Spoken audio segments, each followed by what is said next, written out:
One of the most persistent themes in the second series of our How to Fix Democracy series has been the problematic relationship between the growing rifts of inequality in contemporary capitalism and the crisis of democracy, and the role indeed of technology in compounding those economic rifts, those inequalities.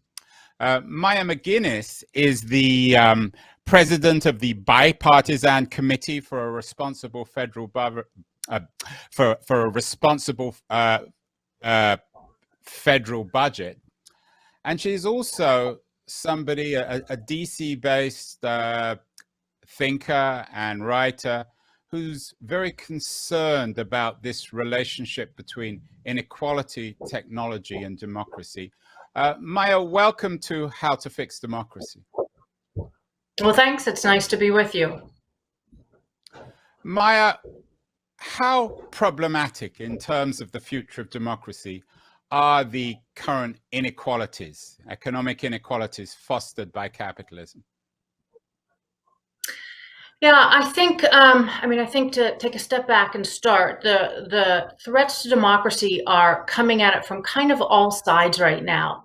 And if you look at how we got to this moment, which is just filled with massive levels of division, dysfunction, and distrust in our country, I think they came from a number of factors: political, cultural, technological, I would say, and certainly economic. And all of those areas, there are a lot of thought leaders, a lot of experts who've looked into how we got from moment where there were fewer of those divides and dysfunctions to this moment where we are now.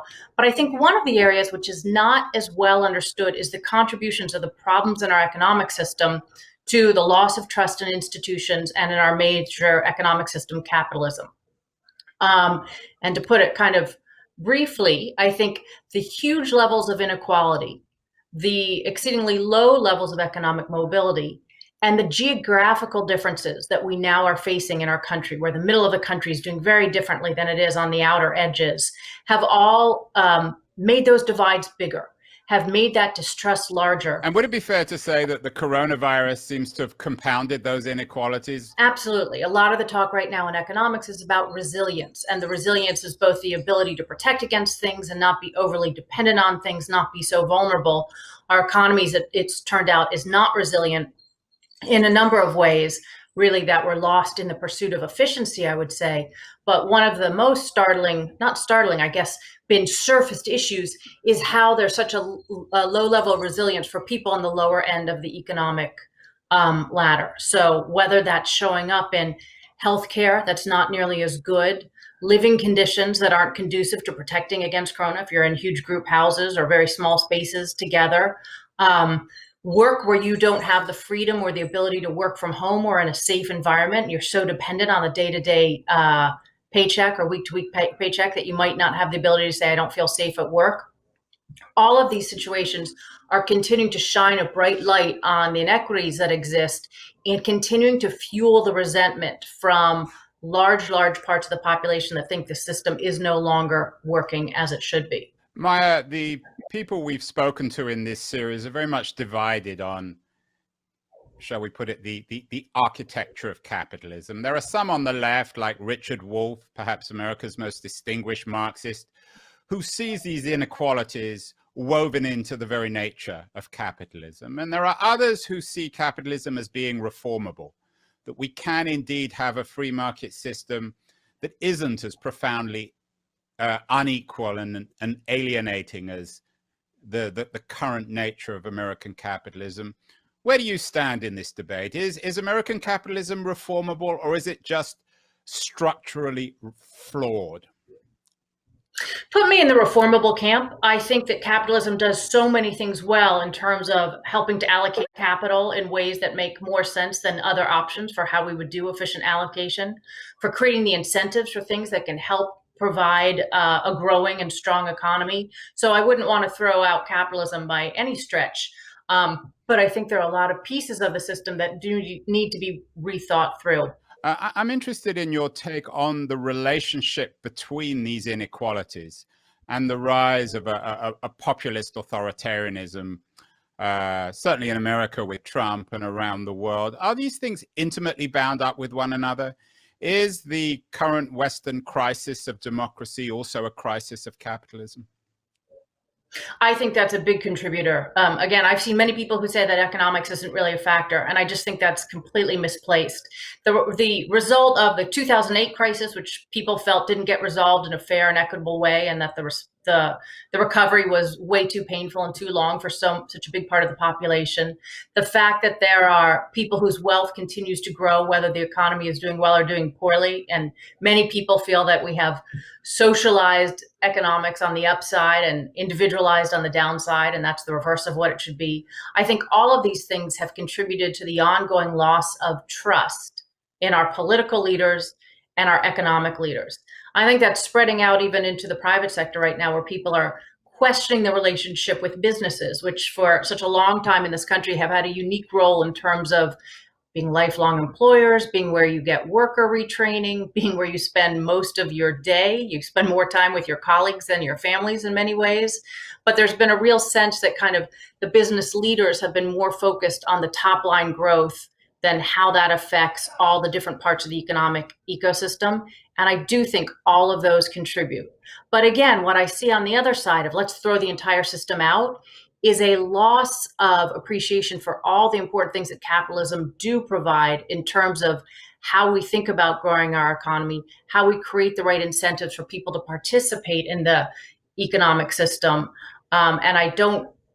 I am filled with concerns and in many cases criticisms, but I don't think the conclusion should be, therefore, let's replace capitalism with something that's completely unknown. I think that would be dangerous and disruptive at a time where we have virtually no stability in any of our systems, and just ripping them out and throwing bombs and seeing where they land is a lot less likely to succeed than major structural reforms to get us back on track. Maya, I'm interested in your take on the generational component here. We just had a live How to Fix Democracy show in which we talked to Earl Lewis, a very distinguished African-American historian and philanthropist, who argues that young people these days are different. Young people these days, of course, are on the front lines of technology, and they're also driving movements like Black Lives Matter. What's your take on that? Is the problem with democracy young people, or is that the fix? Are young people getting it more than at least my generation, slightly older people? Well, one of the things that I'm struck by is how every cohort in their 20s is passionate and driven and wants to see lots of change and wants to bring about that change. And that's always been the case in our history, but it's different now. And part of the reason it's different is because of technology, because young people, in fact, are so much better than older people in the workforce, in communicating, in creating movements and bringing about change. And they actually have tactics that are far more effective and sweeping than ones that earlier generations have had. At the same time, 20-year-olds, as they've always been, I think benefit from the views of being more idealistic and seeing bigger changes and having visions of how you can change things from how they are, but suffer from the lack of experience and appreciation for some of the things that over time you start to realize are important, like some level of stability. And that means the broad sweeping changes that they want are probably coming faster than a lot of people are comfortable with. And I would say one of the big themes of our country, of our globe right now, really, is the growing pace of change. Change is coming so quickly, it's causing a lot of anxiety and discomfort and pain for people, where the disruptions are causing more quickly than they can really assimilate to the changing environment. So I think young people will certainly save us on many, many issues, but I also think we are just sprinting in different directions without things as well thought out. And I guess I would describe it as society's feeling increasingly frictionless to me, that you can just start something and put it in motion and it moves at lightning speed. And that can create many, many dangers on its own. And I'm optimistic about what young people will bring in terms of their views, special and social equity views. But I'm concerned about the lack of speed bumps as we move to so much change so quickly without really understanding all the ramifications. I'm intrigued by your notion of frictionlessness. which is, of course, a really important point, especially when it comes to the way in which technology is dramatically changing everything. And yet, Maya, you're speaking to us from Washington, D.C., which certainly isn't frictionless. As everything changes around us, it seems as if the structures of power and the culture of Washington, D.C. become increasingly unchanging. Is that fair, or is that just an outside the beltway cliche? Are things changing there too, particularly in 2020 with all this dramatic change everywhere else? I think things are changing, and unfortunately, I think they are continuing to change for the worse here in terms of our partisan, polarized political system. Before this entire pandemic happened, yeah, our group is here in Washington, but we broadened our mission into a brand new project, which I'm really excited about, called Fix Us. We basically said our mission and our focus is on bipartisan fiscal responsibility. We have a debt that is really squeezing out all sorts of things in the economy. We're very worried about the long-term stewardship of the economy, but that's not getting better. And in fact, it's getting worse. And after years and years of working on this issue, it became abundantly clear to us that we weren't going to be able to fix the fiscal situation or the budget until we were able to fix the underlying root causes. And so Fix Us was created to try to understand how we got to this moment. And that's what I was talking earlier about. There's political factors, there are economic factors, there's cultural factors, there are institutional factors, and a really deep dive to understand all of these and how we got here. And without any question, we will not be able to fix any of these problems so that we can address the big policy issues. And whether you care about the debt or not, whether you care about climate or not, immigration, education, none of these big thorny issues will get resolved if you have a broken system. Whereas I see it, we now have two political parties that are literally more focused on beating each other than they are on fixing the country. And that has gotten worse and worse. And I, as a political independent, I am lucky to have the situation, which I really enjoy, of working with members of both parties and trying to broker deals and more trust and more understanding.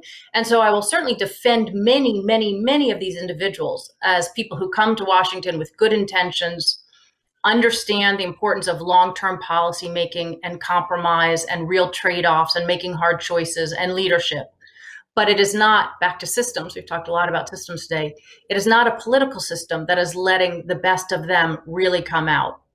And so I think there are many frustrated people in this political system, but ultimately, I think the two parties are doing more damage than they are good. And I think our political leaders are either focused on the wrong things or not able to find a voice and a space to push for some of the changes they would want to create. And I think there's going to have to be a massive overhaul to our political system. We were talking about whether we have to throw capitalism out, and I don't think we should. I don't think we should throw our political system out, that is for sure. But in terms of Congress and Capitol Hill, and certainly our two political parties, I think we need a major, major overhaul to create incentives where people actually try to get things done and focus on the problems for the American people and coming up with solutions, and think about how to create a national discussion that doesn't vilify somebody who has a different opinion from you, but instead embraces that diversity of ideas, which is one of the things that can make our country so strong and so resilient, in fact. So yeah, it's bad here. Right before the pandemic hit, we had a national roadshow where we were traveling across the country to talk to people to really understand how they felt about political, economic, cultural, technological issues. And it was great to get out of Washington because people feel much more practical outside of the nation's capital, where here I think it's really designed to look at everything from kind of a partisan warfare standpoint. And as a political independent, it gets really lonely. It's really a city that feels like it has two tribes. And if you're not a part of one team, you're the enemy of that team. And that is no way to run a country. We talked a little bit about what business leaders might do. I think it's abundantly clear that you could never run a business by setting up your board of directors into two teams and telling them to kill each other at the same time that they're running the business. And yet that seems to be what we've done with our country. Well, Maya, you're certainly, you're not lonely on the How to Fix Democracy community. These are issues that we've been focusing on both in the first and the second series. In the first series, and actually for our movie, we went to Ireland and we talked to a lot of people who are involved in the citizen assembly movement, And we also talked to Larry Diamond, who talked about radical changes, the Stanford political scientist, an expert on democracy, who talked about a fundamental reform to the American voting system. Do you have very concrete fixes to these problems with democracy? Do we need constitutional reform? Do we need to change the voting system? Do we need to rethink the very nature of citizenship and politics through citizen assemblies? Yes, and yeah, I think there is a big movement that's building out there and a huge network of people who are working on these issues. And as a credit to the work that you are doing, so many of them, you have brought their voices to the table. And I think just showing people, giving people the sense that there really are so many different organizations and groups and individuals who are thinking about this and working on this incredibly thorny, challenging problem, that kind of gives us hope. And helping to have people networked in that and working together is useful. And you mentioned Larry Diamond. I think he's one of the more brilliant thinkers in this whole space and doing really great work on how he's demonstrated with others that if you bring people together and have real discussions, we can come to much more of a unified vision, or at least an understanding of other sides, and come to solutions. It's putting back into that there's the more that unites us than divides us. So I think that's great. In terms of the political reforms, yes, I think there are small incremental pieces, and I say small, I mean huge, but I think there are pieces that you can put in place that will have improvements, but they will not on their own fix this. And there's a long list of them. There's ranked choice voting, which I think makes sense. There's clearly redistricting that makes sense. We need to reform Congress so that the political leaders don't have all the power. It's becoming incredibly undemocratic. I think there's big divisions on this, but I think we need to weaken the parties. I don't think parties should be stronger. I think they should be weaker. And I think technology affords us the ability to really crowdsource more of the ideas of what people are thinking about, what they want from their government, changes there.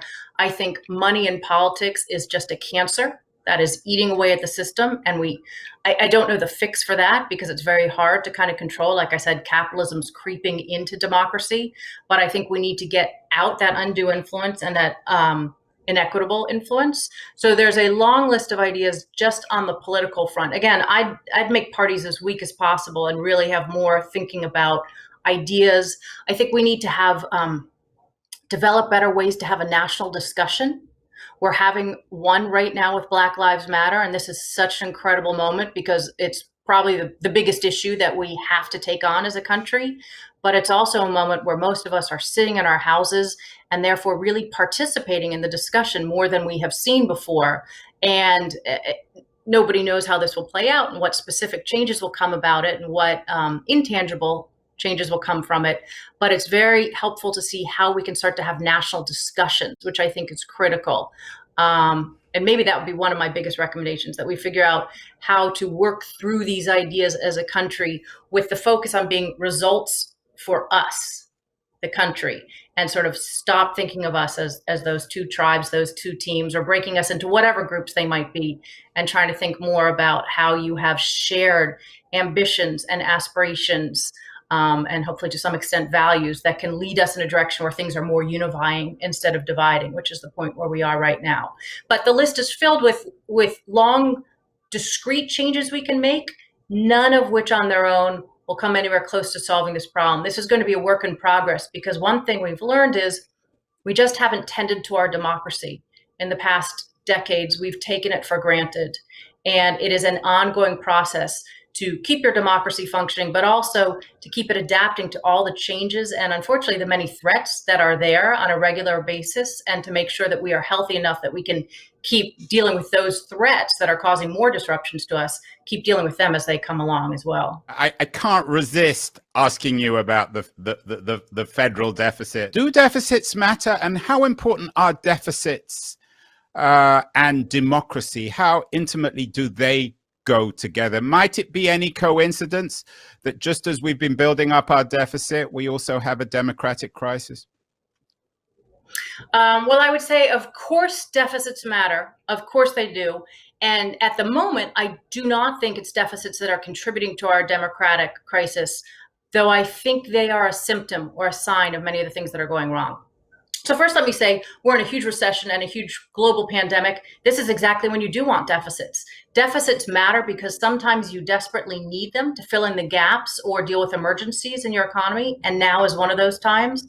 And they matter because when your country is strong or healthy or recovering from huge deficit spending, you need to get them back under control. That second one is the one that proves to be much more difficult, because if politicians are good at anything, it's giving out tax cuts and spending increases and pretending it was very hard work. But if you don't pay for it, that's a lot easier than the harder part, which is figuring out how you bring those deficits down. And that's what we're going to have to do once we get through the crisis that we're in. We came into this emergency very over indebted. We borrowed for the past 5 years of this very long economic expansion for huge unpaid for tax cuts, followed by huge unpaid for spending increases. And the reason that I think that this is kind of a symptom is what it takes to be fiscally responsible is focusing on things that are good policy rather than good politics. Giving away things is great politics. Paying for things so that the long term your economy is healthy, that's good policy. It takes focusing on the long term instead of the next political cycle or the short term. It takes compromise, which used to be a good word, but more and more it seems like it's a bad word in Washington political circles. And it takes admitting that there are real trade-offs. And you have all sorts of claims and kind of fuzzy economic models or theories out there that say deficits don't matter, and whether it's supply side economics, so tax cuts will pay for themselves. No, they won't. Or deficits don't matter, you can just print money. That's incredibly dangerous. And the reason that deficits matter so much is that excessively high deficits hurt your economy. And again, while I say GDP is not the only thing that matters, it certainly makes life a lot easier when your economy is bigger than when it's smaller. And so you don't want deficits that are hurting your economy. You don't want interest payments that are growing fast in your budget so that you can't use that money for other things. You don't want to have the fiscal space to borrow for emergencies. We're able to right now, but when we come out of this, our debt is going to be massive. I mean, our deficit's basically quadruple this year what we thought it was going to be. That means it's going to be all the more difficult and more painful, honestly, to try to fix this problem once the economy is strong again. And really, I think having a deficit that leaves you vulnerable, where you're borrowing from other countries, often countries whose strategic objectives are not aligned with your own, which is true in many cases for us, or where you're over leveraged and therefore you can't think about the new things you should be doing as a country. I think that leaves you weak, and I think that leaves you vulnerable. And to give you an example right now, we know technology is having a profound effect on our economy, on income distribution, on the future of work, all sorts of things. And if there's anything we should be doing, it's that we should be updating how we're working to hopefully make that a positive and take advantage of that and create a place of abundance where the wealth is shared in a way that everybody is doing better, instead of an economy where everything becomes overly concentrated and so many people aren't able to contribute because they're not trained for things. We should be completely revamping our social contract. We should be looking at things like lifelong learning. The notion that you stop school at 18 or 22 or 25 and don't think you need to be retrained anymore is absurd, as all of us know, as we see how much things are changing in the world. But we still don't have a real system of lifelong learning. So much of that is constrained because we have trillions and trillions of dollars of debt that we didn't get anything for. Basically, we borrowed, much of our debt came not from emergencies, not from productive investments, but from plain old consumption. We want to spend money on a lot of things and we don't want to pay for it. So we hand that bill over to our kids sitting in the next room. And it's really intergenerational theft at this point. And anybody who says, the economy is going to be so much stronger and kids are going to have it so much easier in the future is just not paying attention to just how many unknowns are coming at us. And the younger generations have a lot of things on their plate they're going to have to deal with. And to give them trillions and tens of trillions of dollars of debt that we kind of squandered a lot of it is just the antithesis of what we should be doing in terms of the American dream and leaving an economy that's stronger from one generation to the next. So deficits very much matter, very, very much matter. We're showing right now why we need to have them sometimes, but we have got to get the situation under control so that we are able to kind of be our best selves in the face of all these huge changes, many challenges and threats, and certainly many opportunities that if we have a healthy fiscal situation and a healthy balance sheet, we'll be much better able to rise to those challenges.